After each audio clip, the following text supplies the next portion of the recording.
Muraho neza, reka nizere ko mumeze neza cyane. Uyu munsi nanone tugiye kurebera hamwe uburyo wabasha gufata rubi zawe, rubi coin, hanyuma ukazoherereza hano muri Pibridge cyangwa se Pibase. Nkuko turi kugenda tuyita. Tugiye kureba uburyo wafata rubi coin ukazimurira hano muri Pibridge. Abantu benshi rero bakomeje kunsaba iyi video ngo mbereke uburyo wafata rubi ukazimurira hano muri Pibridge. Uyu munsi rero navuze reka mbakorere iyi video ibafasha. Mbere yo kugira ngo dutangire ndakwibutsa ukanda like kuri iyi video, hanyuma ukande subscribe, hanyuma niba uri mushya muri iyi mining ya Rubi network urebe aho ngaho kuri screen yawe invitation code ni Darius mu nyuguti nkuru 250. Iyo invitation code iragufasha kwinjira muri Rubi network. Hanyuma niba kuri Pibridge naho uri gufunguramo account ukoreshe iyo invitation code itangizwa na 580. Iyo ngiyo uri kubona kuri screen yawe. Reka dutangire. Abantu benshi rero bakomeje kunsaba ngo mbereke uburyo wakwimurira rubi hano muri Pibridge kugira ngo tubashe ejo bundi tariki 10 niba duha uburenganzira bwo kuzigurisha kugira ngo tuzazigurishe. Nkwibutse ko iyi Pibridge idufasha kugurisha rubi, hanyuma ikadufasha no kugura rubi. Mbega nyine wabasha kugurisha ukanagura rubi. Nta kindi urakora, uraza hano. Abenshi muze rubi ntabwo iri kugaragara hano. Kugira ngo rero igaragare uraza hano. Ahangaha nshyize kano kazero, uraza uhakande. Numara kuhakanda hano harimo mining menshi. Hano harimo amacoin menshi, urabona harimo za BTC, harimo za BNB, hano harimo amacoin menshi cyane, urabibona harimo coin nyinshi. Rero bitewe nuko hari kuri home tab rubi itarimo kugaragara, turaza tuyireberemo hano. Urabona harimo na USDT, hano urabona harimo ama application menshi cyane atari kugaragara hari kuri home tab. Noneho uraza urebe, dore ngiyi rubi, singiye urayibona. Dore ngiyi rubi urayibona, dore ngiyi, uraza kano gafungure kugira ngo ijye hariya kuri home tab. Uraza kano gafungure. Abantu benshi ubu buryo ntabwo wabuze bitewe nuko murazi ko ino Pibridge cyangwa se Pibase ari nshyashya, harimo ibintu byinshi abantu benshi batazi. Ndashaka kujya mbakorera akantu ku kandi kugira ngo byose birimo mu bisobanukirwe. Mwibutse ko ubu ngubu turi kubitsa rubi muri iyi application ejo bundi tariki 10 bizarekeraho kubitswamo rubi nyine. Kuvuga ngo bazaba bagejejemo rubi ntabo ngabo. Noneho tariki 10 nanone abazaba bagejejemo rubi bazatangira kuzigurisha. Ubu ngubu turi kuzishyiramo ariko ntabwo twe twatangira kuzigurisha. Nizere ko ibyo bintu muri kubyumva neza cyane. Bitewe nuko nabonye ibibazo byabaye byinshi cyane, Urabona muri rubi twe hano kuri application ya Pibridge rubi urabona dufiteho coin 10. Dufiteho rubi 10. Izi rubi 10 rero nizo nabashije gukura muri Rubi network muri application. Namwe ngiye kubereka uburyo wabasha gukuramo rubi.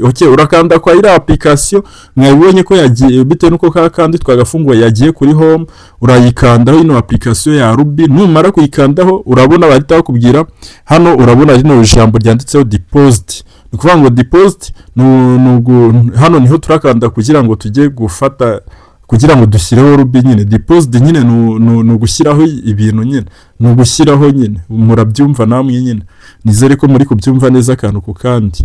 Guys, ngerageza kubasobanurira akantu ku kandi ariko sinzi impamvu muba mutambwiraho muri comment aho ibintu bigejeje, niba bimeze neza cyangwa se niba bitameze neza, kugira ngo nkomeze mbafashe mbakorera ama video abigisha. Noneho hano uraza ukande hano nukuvuga ngo amount, hano nugushyiramo amafaranga ushaka kuzana. Wenda tuvuga urugero, niba dushaka kuzana gushyiramo rubi 10, turaza dukande hano. Mwibutse ko hano warangije gukora KYC ya wallet. Nababwiye ko hano harimo KYC ubwoko bubiri, twakoze KYC ya wallet gusa, twe ntabwo twakora ya yindi KYC ya kabiri. Nababwiye ko nzabakorera irayo, nzabaha video ejo bitewe nuko tariki 10 murazi ko aribwo tuzatangira kugurisha. Ndashaka kuyibaha ejo kugira ngo nayo muyisabe tariki 10 zizajye kugera barangije kubemerera kugira ngo mutangire mugurishe rubi zanyu. Hano turi gushyiramo rubi gusa, nukuzishyiramo gusa, kandi bizarangira ejo bundi tariki 10. Niyo mpamvu ugomba kuzishyiramo vuba kugira ngo nawe uzabashe kuzigurisha. Okay, hano urabona dushyizemo rubi 10. So ubibona hano murabibona ko dushyizemo rubi 10. Hano nushaka uzashyiramo rubi zose ushaka bitewe n'izo ushaka kuzanamo hano. Noneho tuje tugakanda hano. Ahangaha harimo abantu. Nze mbibereke harimo abantu. Aba bantu nibo bari kudufasha gutuma rubi zacu zigera muri account. Sinzi niba kano kantu mukumvishe neza. Aba bantu nibo bari kudufasha gutuma rubi ziva muri application ya Ruby Network zikageramo hano muri Pibridge. Ni kuvuga ngo uraza urebe nk'umuntu, urabona harimo abantu ni bake ntabwo ari benshi, harimo abantu ubanza ari batandatu niba atari batanu, urababona harimo abantu batanu nibo bari kudufasha. Uraza umukandeho umuntu ushaka ko agufasha kugira ngo rubi zawe uzibone muri application. Wenda urugero reka nkande nko kuri uyu uramubona twamukanzeho, ukimukandaho urategereza gato bitewe na connection. Urabona aratubwira rubi tugiye gukura muri application ya Ruby Network, hanyuma uze ukande hano submit. Mbese ngerageza kuhakora akantu ku kandi, gusa hari abantu bamwe na bamwe bajya banyandikira kuri WhatsApp ngo byanze ngo byananiranye. Nta n'umuntu kwanza uzongera kunyandikira kuri WhatsApp ngo mufashe. Umuntu wese nzandafasha ajye nyandikira hano muri comment hano kuri YouTube mbone mufashirize hano. Okay, uraza ukande hano submit, hanyuma numara ukanda submit urabibona baratubwira ngo process. Hano nyine batwetse ko ibintu byanze. Hano impamvu byanze, uriya muntu hari undi muntu yarari gufasha, hari abandi bantu yarari gufasha. Iyo hari abandi bantu ari gufasha ntabwo bikunda. Uraza ukamuhindura ukareba undi nyine, cyase ukamutegereza akabanza yafasha abo bandi nyine. Uramutegereza ni iminota mikeya, cyase ukamuhindura niba uri gukora ibintu byo kwihuta. Urabona uyu nguyu we bise bikunda, so ubibona we bihise bikunda, urabibona we birakunze. Hano iyo tugeze hano muhitondere, hari abantu benshi nabonye kugira ngo bakore ibintu sinzi niba mbigisha mutari kubireba. Hari abantu mba numva ngo byananiye kandi mu by'ukuri ngerageza kubereka akantu ku kandi. Okay, uraza ufate copy hano, urakopiya ino wallet address y'uyu muntu ugiye kudufasha cyase iyi account ya Pibridge. Okay, noneho numara kuyikopiya wabonye ko wayifashe neza, urahituza muri application yanuze ya Ruby Network, ya application isanzwe. Uraza ufungure application ya Ruby Network, hanyuma numara kuyifungura uze muri wallet. Urabona ko dufiteho Ruby 14. Muri izi Ruby 14 twasabye ko tugomba kohereza Ruby 10. Twabisabye mu kanya muri ya application twasabye ko tugomba kohereza Ruby 10. Uraza ukande hano ushyiremo ya wallet address twakopiye, hanyuma ukore search. Ndabizi muzi mwese kohereza, hari umuntu se utazi kohereza, ama video narayakoze menshi cyane. Hanyuma nurangiza hano uraza ushyiremo za Ruby 10 bitewe nuko twasabye ko tugomba kohereza 10, kandi mo hano murabona dufite 14. Hano nushaka uzaza wandikeho nk'amazina yawe kugira ngo ibintu bigende neza. Hari awandikamo aka message ushaka, niyo ushaka urahareka. Hari ntabwo ari ingenzi ngo ushyiremo ibintu nyine ngiye nuko imba nshaka kugira ngo mbereke akantu ku kandi kugira ngo hatagira ibintu muza kwibeshya.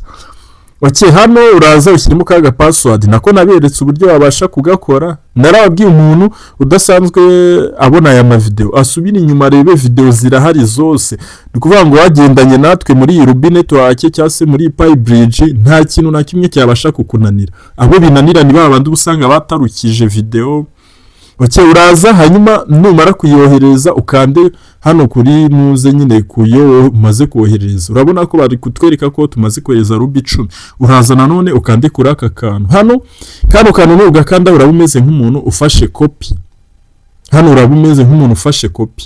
Hanyuma ugaruke muri ya application uze ugapestinge hano. Murebe hano uraza ugashyiremo hano karaka message dufatiye copy, hanyuma urebe ko ibintu bimeze neza. Urabona hano hejuru atwereka iminota. Iyi minota no kuvuga ngo ishize tutari twabishyiramo byose hano, icyo gihe biraferinga nyine birapfa, biba bisate nawe ngere usubiremo bundi bushya. Okay, noneho nubona iminota yawe itari yarangira uzaza ukande confirm cyangwa se confirmer bitewe n'uburyo ubivugamo cyangwa se bitewe n'uburyo wize.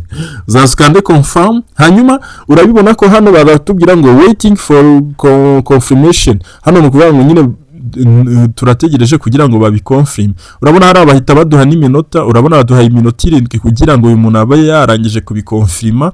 Ndakeka urabibona, gusa iminota 7 ntabwo igeramo. Kanzu urebe ni amasegonda hano. Nabonye ari ibintu byihuta pe, birihuta. Izi application ziri seriye cyane. Mwibutse ko iyi application niyo izadufasha kugurisha rubi zacu ejo bundi tariki 10. Ubu ngubu turi gushyiramo rubi, mbega tumeze nk'abantu turi kubitsa muri banki, tuzatangira kubikuza ejo bundi tariki 10. Niko nabivuga. Tariki 10 nibwo tuzatangira kugurisha no kugura. Noneho tariki 12 urabibona rubi zacu zagezemo. Singizi urazibona. Rubi 10 urabona zise zigeramo. Ni ibintu byihuta cyane. Ni ibintu byihuta. Rubi zacu tuzatangira noneho kubikuza amafaranga. Tuzatangira kubikuza amafaranga tariki 12. Ni ukuvuga ngo tariki 10 tuzaba turekeye aho gushyiramo rubi, aribwo dutangiye kuzigurisha. Tariki 12 baduha uburenganzira bwo gutangira kubikuza ibyo twagurishije. Nizeye ko muri kubyumva. Urabibona duse tugiramo rubi 20. Subibona duse tugiramo rubi 20. Guys, niba ufite rubi zo kugurisha unyandikire kuri WhatsApp, hanyuma mbashe kuzigura. Urebe muri description murabizi ko njya nshyiramo nimero yanjye ya WhatsApp cyangwa se group ya WhatsApp, hanyuma uze muri group cyangwa se unyandikire ubundi nze nzigure. Cyangwa se niba ushaka izo kugura zo gukora KYC nabwo unyandikire, ndagufasha gukora KYC. Gusa ubu ngubu rubi zirahenze cyane pe, tujya tubingingira kuzimayininga cyangwa se kuzikorera, ariko ubu ngubu rubi zirahenze pe, zirahenze. Ubu ngubu kubona rubi ni ikosi. Abantu benshi barabipinze, ariko bya bintu biri seriye cyane. Urabibona hano, uzaza urebe muri notification, urebe message, urabibona iyi ni message nyine igaragaza ko bamaze kutwohereza rubi. Urabibona ni ibintu byiza cyane kandi byoroshye, ni uburyo bwiza cyane. Nkuko nabasezeranyije rero ko ndi bubahe video ya KYC yo gukora KYC ya kabiri. Iriya KYC ya kabiri niyo izadufasha gucuruza ejo bundi tariki 10, gutangira gucuruza rubi zacu. Iyo video nayo ndayibaha mu kanya. Nabonye iyi video ariyo ikenewe n'abantu benshi cyane kugira ngo ibafashe kubitsa rubi. Murazi ko nyine amatariki ari kwihuta cyane. KYC yo ndayibaha, yo ntabwo yihutirwa cyane, ndaza kuyibaha. Ntiwibagirwe ukanda like kuri iyi video.